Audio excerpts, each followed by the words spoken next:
Hello everybody and welcome back to another video on the channel. It is that time of year again. It's time to go over my season predictions for the AFL in 2023.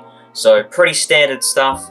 I'm going to go over where I think every team will finish on the ladder first up. Then I'll go over some of the award winners like the Coleman Medal, the Brownlow Medal, Norm Smith, Rising Star, etc, etc. And then finally we'll go over who I think will be winning the premiership in 2023. So without further ado, let's just get into things. Alright, starting things off with my wooden spooners. I'm going to go a little bit left of field here. I haven't seen too many people tip this, but I'm going to go the West Coast Eagles to finish in last spot. I think they're going to actually improve from last year. Obviously, they were very COVID and injury affected last year, but still dismal even when they did have most of their best 22 out in the park. Finished with 2 wins, a percentage of less than 60%. One stage they lost by 7 games in a row by 50 or more points, which was, I believe, an equal AFL record. They just have so many past their prime players in their best 22. They had a couple of their more important players retire last year. Josh Kennedy, their leading goal scorer last year. Jack Redden, also definitely a part of their best 22 and one of their better players, I'd say. And they just don't even have like a lot of young talent, really. Oscar Allen comes back from injury last year. I don't know how well he's going to go. He's going to replace Josh Kennedy in that full forward role, I'd say so. But yeah, I just can't see them doing much this year, the Eagles. They don't have a lot of young talent. They don't really have a lot of talent at all. Like I said, they're going to improve. I think 4 wins, about that. 3 or 4 wins. They won't be as bad as they were last year, but I still believe that they're going to win the wooden spoon. Up next, we've got in 17th, Hawthorn. I very nearly changed this tip to having them in last spot, but I decided to stick with my guns, go with West Coast. Yeah, obviously, a lot of people before the trade period last year were very bullish on the Hawks maybe improving this year, and then by the end of the trade period, everyone was just tipping them for the spoon, like pretty much everyone, actually. I think they're definitely the favourites for the spoon this year. I've seen more people tip them for the spoon than any other team, so I don't want to be too basic with this ladder prediction, but yeah, I can't see Hawthorn doing much this year. They lost, like 1,000 games of experience in the off-season. Tom Mitchell traded Jager O'Meara, Jack Gunston, and then Ben McAvoy retired, of course. That's like a crazy amount of experience gone. They've got the youngest team now. Yeah, there's no way they're going to improve from what they did in 2022.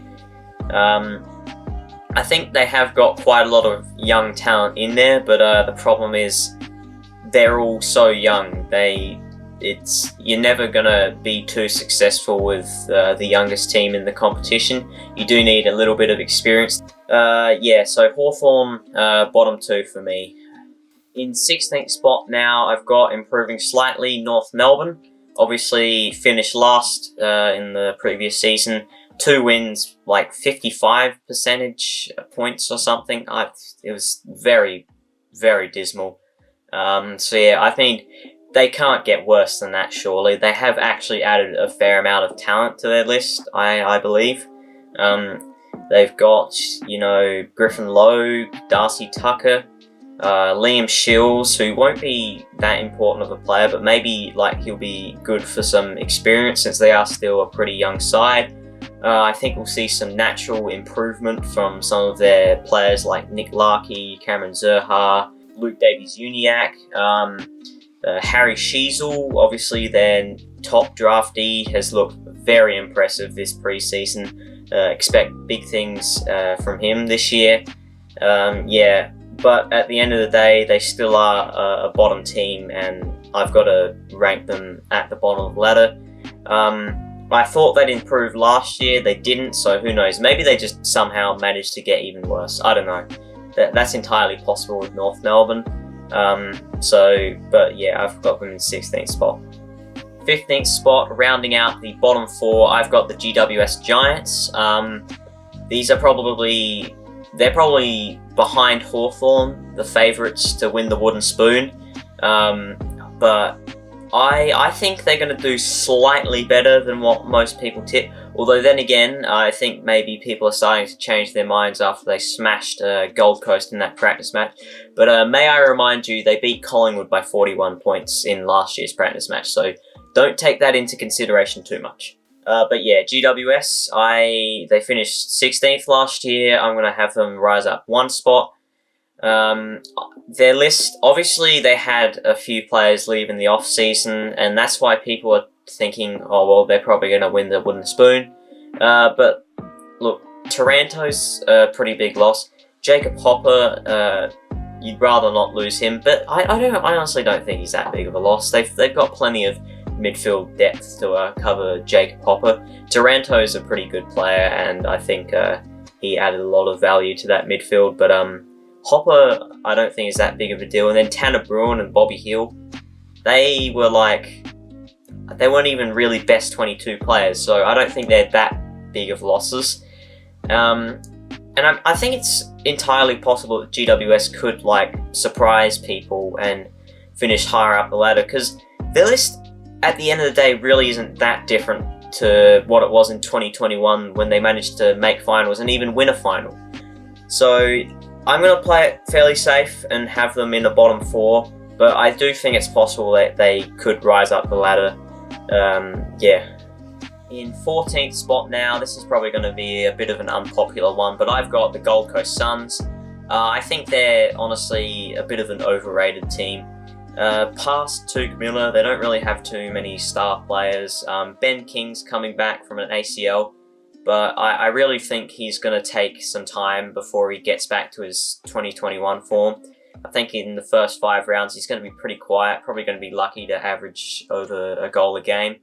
And then as the season goes on, he'll get better and better for sure, but he's going to start off pretty quiet. Marbia Choles had a pretty quiet preseason, didn't do too well in the practice match against GWS. I think quite often you see with second year players or second year recruits, they kind of dip after their first season, which is he had a great first season at the Suns, and I think he might dip a little bit this year. Just around the ground, they have just kind of an average team, really. I don't think there's too many star players in there other than Tuke Miller and Noah Anderson. Honestly, that's about it. Everyone else is just kind of average or good.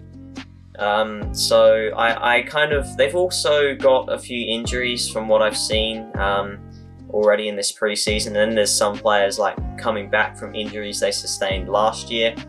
But yeah, I just kind of think they're a bit overrated, the Suns. And yeah, I see them slipping down a little bit, because at the end of the day, every time we've thought the Suns were building on something, they've just completely flopped.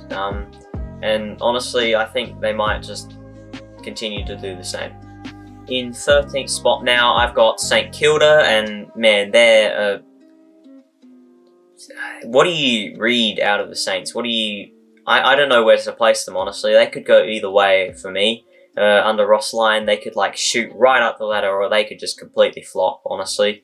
Without Max King for a good portion of the first half of the year, that's going to be a real worry for their forward line. Matthias Filippo, Mitch Owens, and that have stood up pretty well from what I've seen in the preseason. But are they going to be able to sustain that? I don't know. So I've kind of just put St Kilda here because I can't trust them to finish any higher than 13th, really. They're just kind of a really average team that have had a few injuries to really important key players that potentially, if they weren't injured, maybe they could make a push for the 8, but I don't know, they just don't really have a lot of depth, the Saints, and that might be their undoing this year. In 12th now, I've got Essendon rising up a few spots, finished in the bottom 4 last year. I was very nearly going to tip them to finish in the top 8 because they seem to do that. They always like finish down the bottom, then they shoot up to the top 8. Like it's just been their cycle for the last 7 or so years. I wouldn't be surprised if that happened, but I don't know. It's super hard to read. They're another team that's super hard to read. They beat Gold Coast by 5 points when they had a few key players out, the Suns, and then they got smashed by St Kilda, who I have finishing lower than them this year. So I don't know, it's really hard to read the Bombers, so I've just kind of stuck them in like the middle of the table part. They have plenty of promising talent, but super hard to get a read on them with all their off-season drama. Wouldn't be surprised if they were wooden spooners or made the top 8, really. They could do anything, Essendon. They're just such a roller coaster of a team. In the 11th spot now, I've got the Bulldogs, another team that really could go either way. They've shown pretty promising signs from their pre-season. They smashed the Roos. Their forward line looks very potent.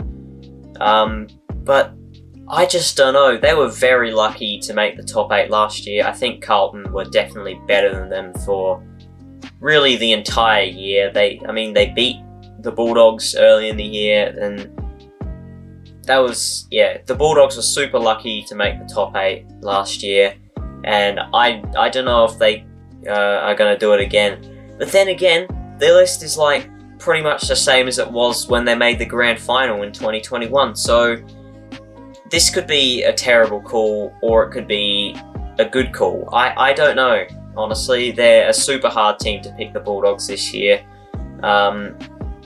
Without Josh Dunkley, I think that's going to be a big loss for them.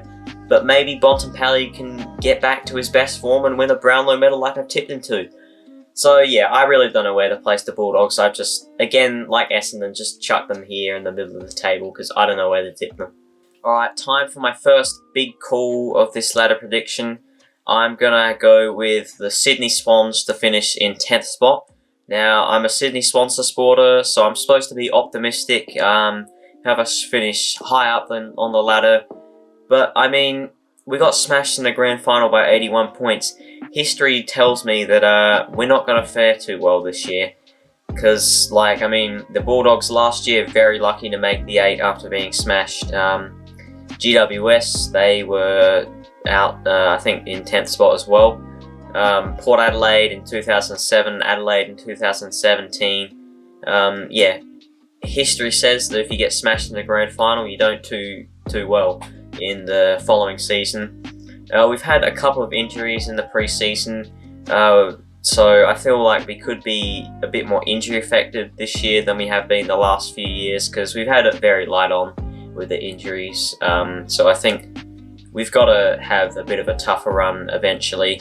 And I don't know. I think that what will happen is we'll drop down this year and then we'll bounce up the year after. So I don't think we'll be down in the dumps for too long. But yeah, I've got us missing the 8 in 2023. Alright, so we're going to back up one big call with perhaps an even bigger call. I'm going to go with Collingwood to finish in 9th spot. Yep, I've got Collingwood and Sydney missing the 8. That's either going to be an absolute genius masterstroke, or I'm going to look like an absolute moron by the end of the season. Collingwood, well, they won, 11 games by under 10 points last year. Some of those games, you have to admit, were a bit fluky. That Essendon one, after the siren, that was a complete fluke. There was no way they should have won that game. And then there was another one against Port where they got a bit of a lucky umpiring decision go their way at the end of the game.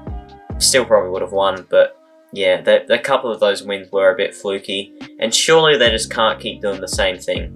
Like we saw in the finals, they lost a couple of close games. And I mean, you don't always just rise up the ladder like they did and then just stay at the top. You can kind of rise and then fall back down and then kind of start going all over the place. Yeah, so I don't think that just because they got a few recruits in the off season that they're going to necessarily improve. They got Dan McStay. They did definitely need a key forward, although it's kind of a bit overrated. He doesn't really.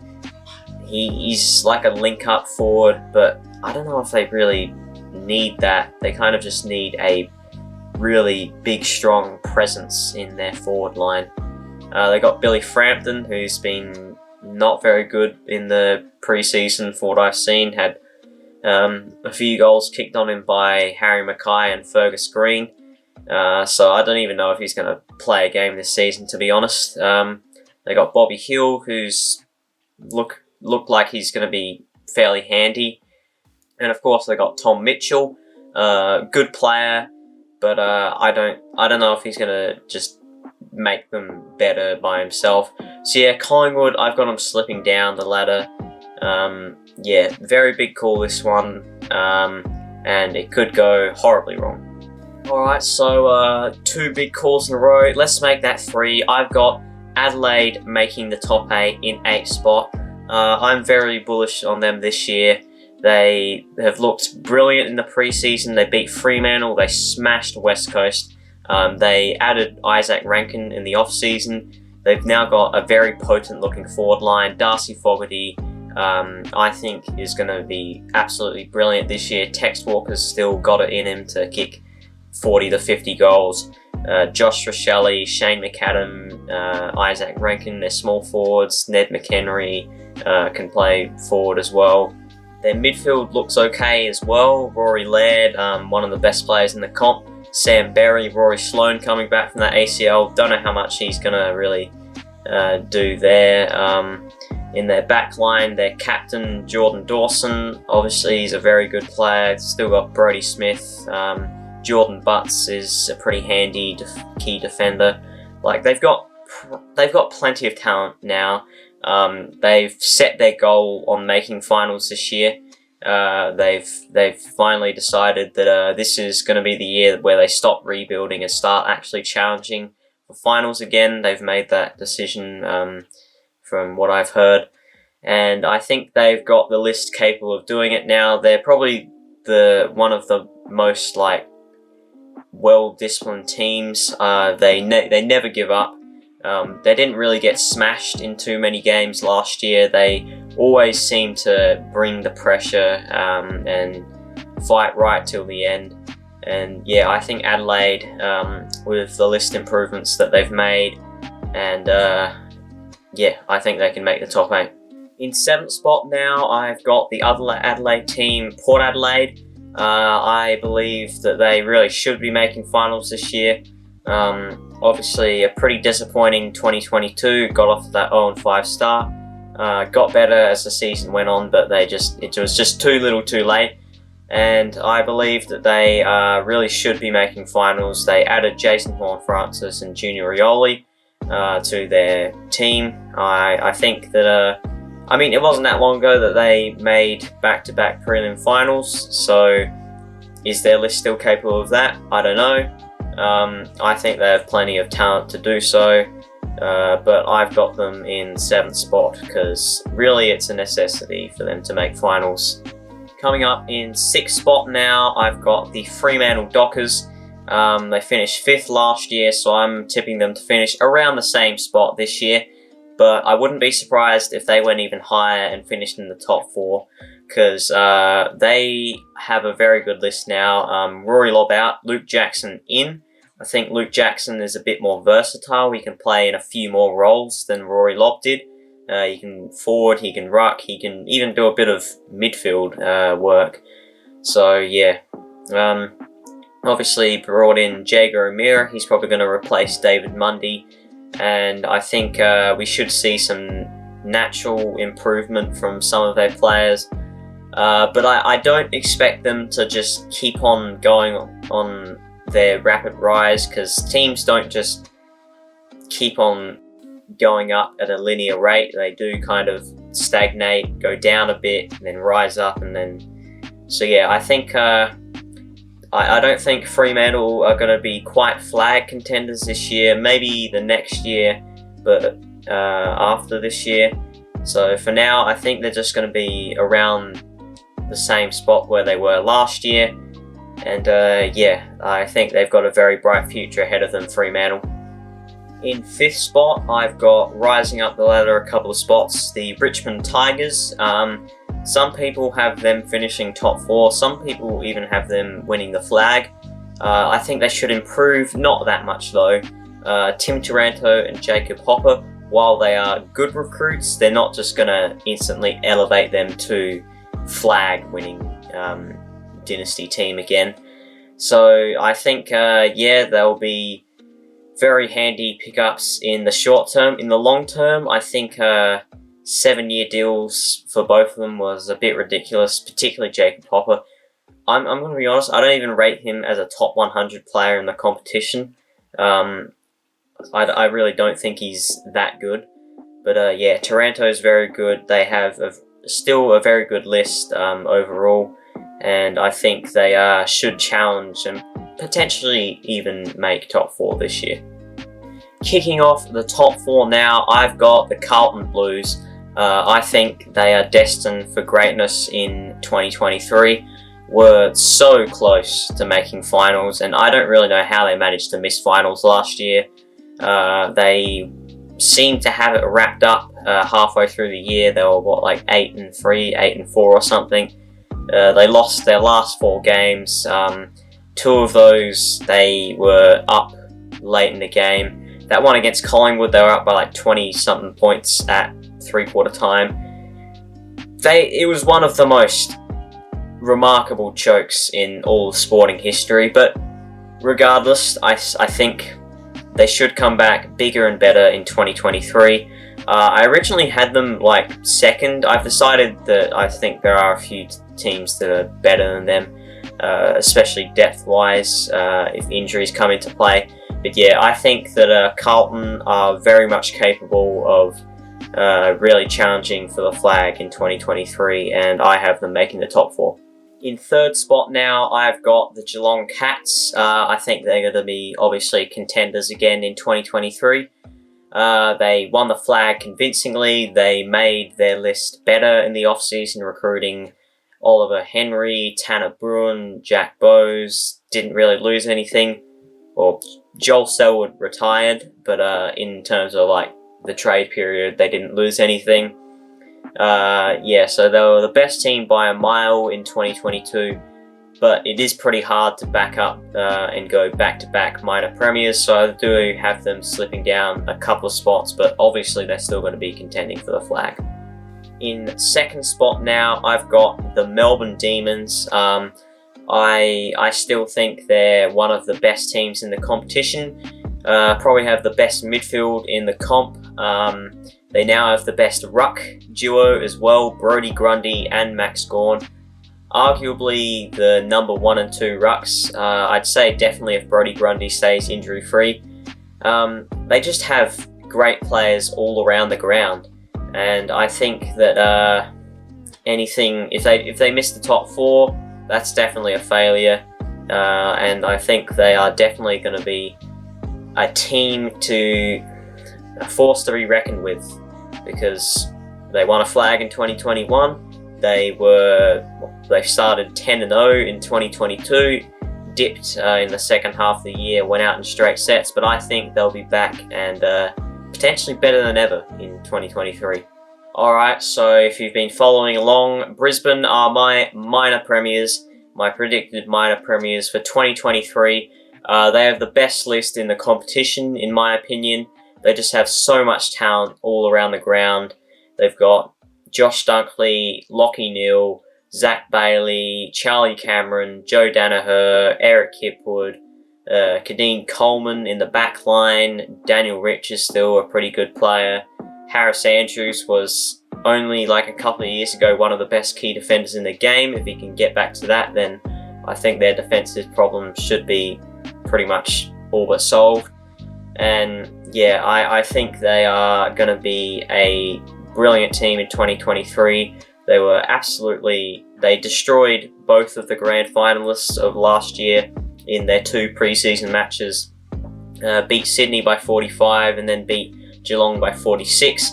So yeah, they're ready to go, and they're ready to have an absolutely crazy good season in 2023. I think they could win like 19 or 20 games, to be honest. Alright, so before we go over my premiership team for 2023, let's quickly go over the awards, starting off with the Brownlow medal. I'm going to go Marcus Bontempelli to win the Brownlow in 2023. I think that he was very unlucky to not win it in 2021. I think he was the best player that year. I think he was better than Ollie Wines.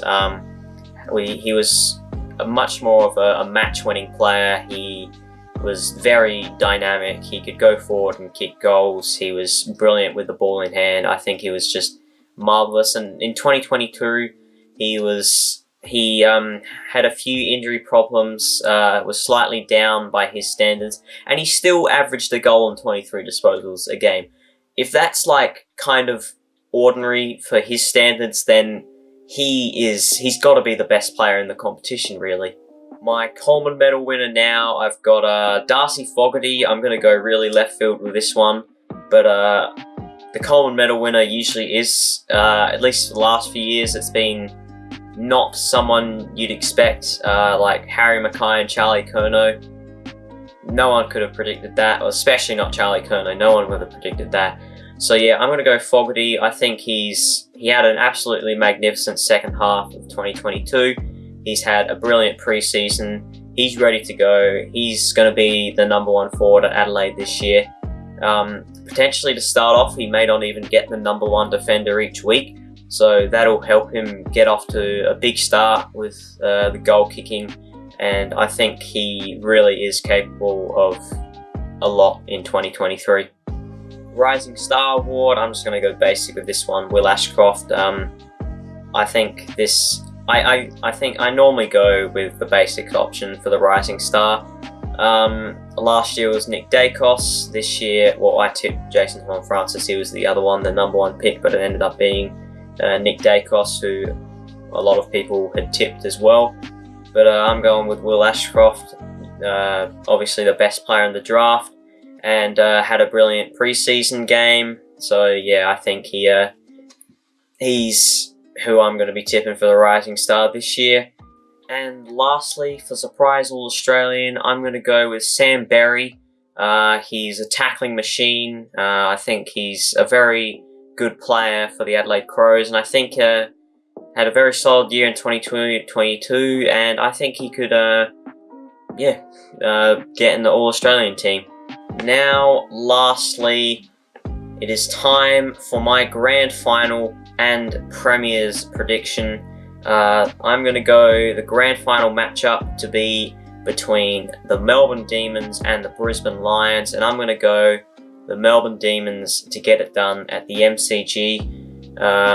I think that they've just got such a good list. It is both of those teams really have such a good list, but Melbourne, they were the best team in 2021 when they won the grand final.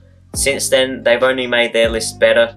They now have Brodie Grundy and Max Gawn in that forward line. That's just crazy, ridiculous. They've improved their depth since then. They've added a few like depth players such as like Luke Dunstan.